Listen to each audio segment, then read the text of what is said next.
Ele foi o último governante da dinastia Júlio-Claudiana e um dos nomes mais polêmicos da história. Nero, um imperador lembrado por seus excessos, crueldade e ambição desmedida. Para alguns, ele foi o arquétipo do tirano, para outros, um artista incompreendido que sonhava em deixar um legado cultural. Neste vídeo, você vai descobrir a história completa de Nero, sua ascensão ao poder com a ajuda de sua mãe, Agripina, o início promissor de seu governo, os excessos que definiram sua vida e as traições que levaram à sua queda trágica. Prepare-se para uma jornada repleta de intrigas políticas, tragédias e um final que marcou o fim de uma era. E antes de mergulharmos nessa fascinante história, não se esqueça de deixar o like e se inscrever no canal. Isso nos ajuda a trazer mais conteúdos como este para você. Os primeiros anos de Nero. Nero nasceu em 15 de dezembro de 37 a.C., sob o nome Lúcio Domício Aenobarbo, em uma das famílias mais poderosas de Roma. Seu pai, Gneu Domício Aenobarbo, era conhecido por sua brutalidade, e sua mãe, Agripina, era uma mulher ambiciosa e implacável. Após a morte de seu pai, quando Nero tinha apenas 3 anos, Agripina se dedicou a assegurar um futuro grandioso para o filho. A reviravolta na vida de Nero começou quando Agripina se casou com o imperador Cláudio. Ela conseguiu que Nero fosse adotado como filho legítimo de Cláudio, colocando-o na linha de sucessão, mesmo que Cláudio já tivesse um herdeiro biológico britânico. Nero recebeu uma educação impecável, com tutores renomados como o filósofo Sêneca, que lhe ensinou oratória, política e filosofia. Em 54 d.C., Cláudio morreu de forma repentina e muitos acreditam que Agripina o envenenou para garantir que Nero assumisse o trono. Assim, aos 17 anos, Nero tornou-se imperador, o mais jovem da história de Roma até então. O início promissor.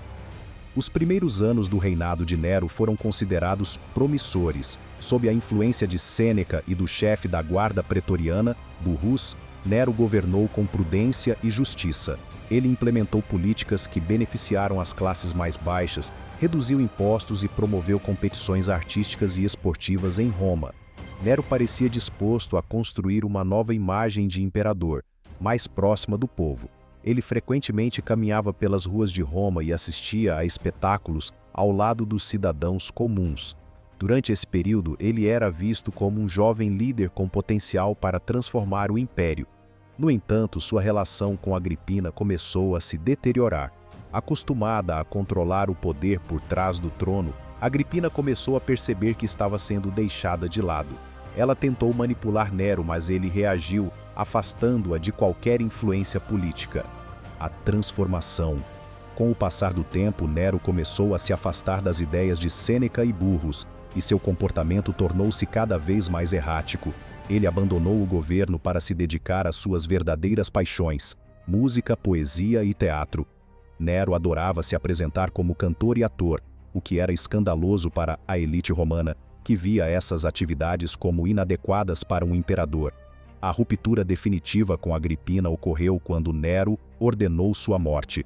O assassinato foi planejado como um acidente, mas quando isso falhou, ele mandou seus guardas executarem sua própria mãe. Este ato chocou Roma e marcou uma mudança definitiva no governo de Nero. Após a morte de Agripina, Nero mergulhou em uma vida de excessos. Ele promoveu festas extravagantes, gastou fortunas em luxos e iniciou a construção do Palácio Dourado, um complexo opulento que se tornaria símbolo de sua megalomania. O Grande Incêndio de Roma. Em 64 d.C., Roma enfrentou um dos momentos mais devastadores de sua história, o Grande Incêndio.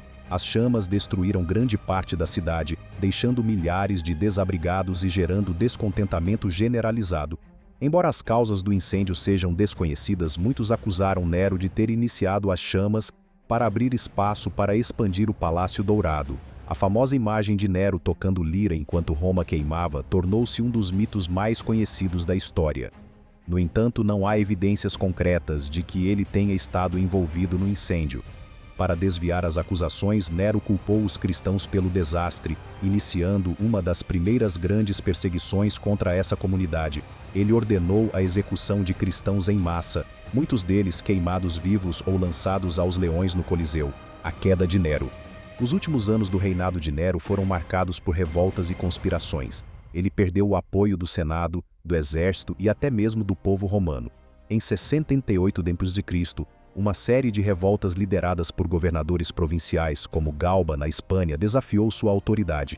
Sem aliados, Nero viu sua posição se desintegrar rapidamente. Até mesmo a guarda pretoriana que jurou protegê-lo se voltou contra ele. Abandonado e cercado pelo caos, Nero fugiu de Roma, acompanhado apenas por alguns servos fiéis. Em 9 de junho de 68 d.C., encurralado e sem saída, Nero tirou sua própria vida. Suas últimas palavras, segundo relatos, foram: "Que artista o mundo está perdendo." Com sua morte, a dinastia Júlio-Claudiana chegou ao fim, mergulhando Roma em um breve período de guerra civil. Nero é uma figura que desperta fascínio e controvérsia até hoje. Para alguns, ele foi um governante cruel e megalomaníaco que colocou seus próprios desejos acima do bem de Roma. Para outros, ele foi um homem preso em um papel que nunca quis desempenhar, buscando reconhecimento como artista em um mundo que exigia liderança. Sua história é um lembrete de como o poder absoluto pode corromper e destruir até mesmo as figuras mais promissoras. Nero governou Roma em um dos momentos mais dramáticos de sua história, e sua trajetória continua a ser estudada como um exemplo de glória e tragédia. Se você gostou deste vídeo, deixe o like e inscreva-se no canal para mais histórias épicas como essa. Obrigado por assistir e até a próxima!